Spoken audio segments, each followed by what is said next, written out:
Cara, eles viciaram a gente nisso. A gente ficou viciado em ter curtida, em ter like, em números, né? Então a gente ser amado ficou confundido, né, com essa coisa de ter like, de ter visualização.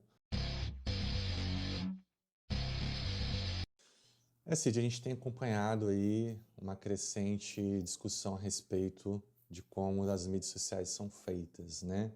Que se elas são feitas realmente para viciar as pessoas, né? E como que isso é feito?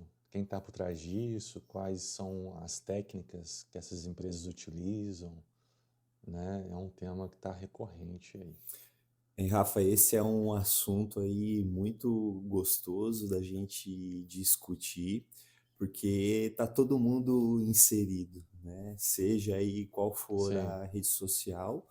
Claro, a gente não vai trazer 100%, mas a esmagadora maioria, né, tá em alguma rede social, nem que não seja algo aí conhecido, né? E aí até mesmo os grupos, né, aí questões de aplicativo, enfim, a gente pode colocar dentro desse contexto. Então, de maneira geral, as mídias sociais elas são projetadas, né, para capturar a nossa atenção.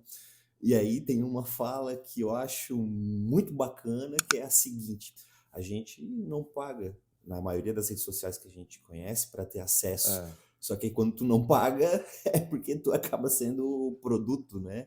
E aí tu Você é o que está sendo é, vendido, você é o exatamente. produto. Não paga com dinheiro, mas tu acaba alimentando dado e informação. Aí eu mesmo, né, fico preso em algumas vezes em anúncios, em comerciais que a gente dá um clique, que a gente precisa de uma demanda uma única vez, e aí aquilo fica perseguindo Um sempre, loop. né?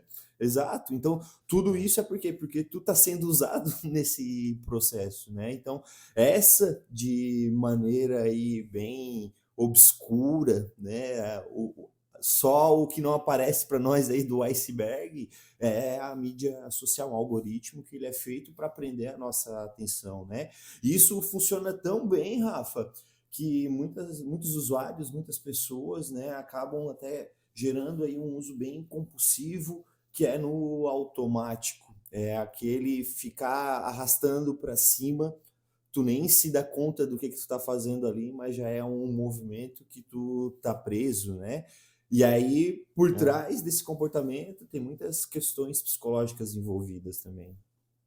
É. Eu lembro que quando eu comecei a fazer faculdade, eu não tinha redes sociais, né? Não lembro bem, né? Assim, se já tinha terminado o Orkut ou não, né? Mas já tinha Facebook. Eu acho que o Facebook era, o Instagram estava crescendo, estava no começo, TikTok não existia, né? Eu comecei em 2011 a faculdade. Então, e eu lembro assim que as nossas primeiras matérias eram sobre reforço positivo, né? Que você treinava o ratinho, tudo mais, né? Então, quando começou a surgir a bombar realmente, as redes sociais quiseram aumentar o seu público, aumentar a sua maneira de ganhar dinheiro, nem eles sabiam, né, como é que eles iam fazer isso. Era uma coisa assim ainda que eles estavam estudando como fazer. E aí veio essa questão do like, veio a questão do curtir, do coraçãozinho, né? E, cara, eles viciaram a gente nisso. A gente ficou viciado em ter curtida, em ter like, em números, né? Então a gente ser amado ficou confundido, né, com essa coisa de ter like, de ter visualização e de ter comentário. E quanto e aí começaram as comparações, né? Quem tem mais curtida, quem tem mais like, quem tem mais comentário. E a gente começou a se sentir valorizado ou não se baseando nisso. E aí, Rafa, vamos lá, o que que tá por trás psicologicamente disso, né?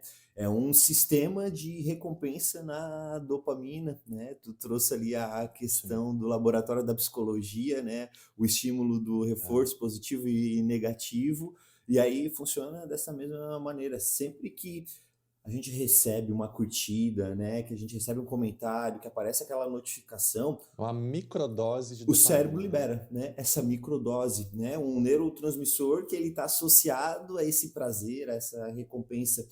E essa liberação, ela acaba gerando ali, né, um tempo rápido também de satisfação, né? Reforça esse comportamento, né? E acaba te motivando a tu refazer esse E aí você movimento. treina seu cérebro para que você tenha essa microdose. Então o seu cérebro ele É uma busca, não né? consegue mais ele não consegue, aí vem o FOMO, né, que é o Fear of Missing Out, né, que é o medo de ficar de fora.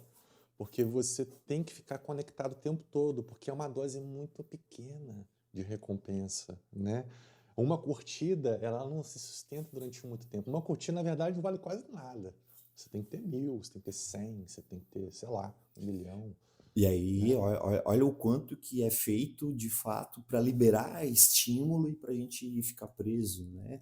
Essas redes sociais aí, elas são desenhadas já de uma maneira que fica prático, que fica acessível e totalmente personalizado, né? Então, de repente, eu só vou ver vídeo de fatos que façam sentido para o meu contexto, né? As bolhas, os nichos, né? Exatamente. Então, E aí a pessoa, ela começa a comparar, porque aí o que acontece?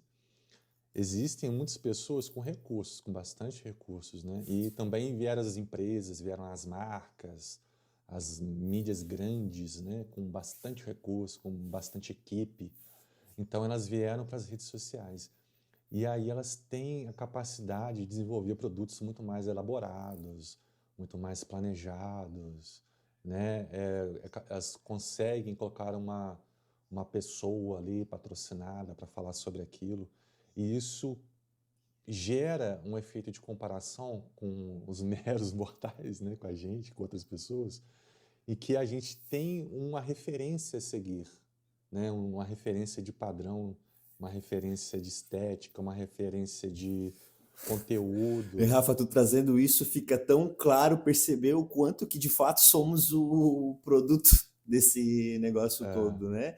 E aí, é. com esses estímulos todos, como é que não vai gerar uma E elas ansiedade? vendem, né? E elas vêm desse caminho. E aí acontece esses coaches, né? Vem essa cobrança, né? Então as pessoas elas estão na realidade delas, né? No dia a dia Isso. humano, pega busão, Uber, trabalha, né? Aquela coisa, tem que estudar ainda para se formar, se formou, tem que correr atrás de trampo, não sei o quê. E essa referência do mundo digital que fala, você já deveria estar lá, você deveria estar com um padrão de vida muito além desse que você está tendo. Né? E aí a pessoa fica nesse choque entre quem ela é de fato, de verdade, a realidade dela, e essa persona digital, né? Que ela tem que mostrar perfeição, desempenho, né? Isso aí desencadeia no impacto psicológico, né? É uma ansiedade, é esse excesso de comparação e estresse. Depressão. E aí, nas redes sociais, a gente tem o mecanicamente mexido, que são os filtros, né? Que tu nunca vai chegar É. àquele nível. Então, as pessoas de fato ficam conectadas porque elas vivem uma vida paralela, né? Uma vida imersa. E elas não conseguem mais sair disso, né, Cid? Porque elas estão sendo viciadas pelas redes E sociais, aí a né? Então importância buscar ajuda, e né? isso de se perceber dentro desse contexto, né? É, Eu acho que o vídeo ele ficou bem claro, né? As situações que a gente trouxe aqui, o quanto de fato nós somos aí, pode até se dizer manipulados, né, por um algoritmo que uhum, está por trás. E aí a gente precisa cuidar desse excesso, né? O quando isso acaba atrapalhando as nossas tarefas diárias, acaba atrapalhando a nossa maneira de viver enquanto sociedade, enquanto relações de pessoas também. Então, no vídeo sim. de hoje era isso. Agradecer para você que ficou até esse momento. Se chegou até aqui, então, deixa um like, compartilha também, deixa um comentário a respeito do que está achando do canal, do que está achando aqui desse vídeo também. E aí a gente se vê no próximo vídeo, então, Rafa. Até o próximo vídeo, Encaixotados. Valeu!